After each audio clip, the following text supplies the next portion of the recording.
ഇതിൽ പറയുന്നത് തന്നെ ഗ്രോയിങ് മെർമെയ്ഡ് ബ്യൂട്ടിഫുൾ എന്നാണ് പറയുന്നത്. ഈ ഓരോ ടാബ്ലറ്റും വെള്ളത്തിൽ ഇട്ട് കഴിഞ്ഞിട്ടുണ്ടെങ്കിൽ മെർമെയ്ഡ് ആവുന്ന പറയുന്നത്. അപ്പൊ നമ്മൾ അതിനായിട്ട് ഇവിടെ ഒരു വെള്ളം എടുത്തിട്ടുണ്ട്, ഒരു ഗ്ലാസ് വെള്ളം എടുത്തിട്ടുണ്ട്. അപ്പൊ ലിയാനാ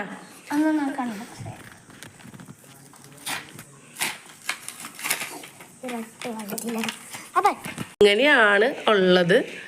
നമ്മുടെ ഒരു ഗുളിക ഇല്ലേ, ട്യൂബ് ഗുളിക, അതേപോലത്തെ ട്യൂബില് ഇടാണോ ഇട്ടൊക്കെ അല്ല. ഫൈനലായിട്ട് നമുക്ക് ഇതുപോലൊരു ലുക്കിൽ കിട്ടിയിട്ടുണ്ട്. ഇത് മെർമെയ്ഡിന്റെ ഒക്കെ ഒരു രൂപം ഉണ്ടല്ലേ. ഏത് രൂപമാണ് നമ്മുടെ മെർമെയ്ഡിന് കിട്ടിയിരിക്കുന്നത്? ഐ ഗസ് ഈ രൂപ തോന്നുന്നുണ്ട് കിട്ടിയത്. നിങ്ങൾക്ക് ഏത് രൂപമാണ് തോന്നുന്നത്?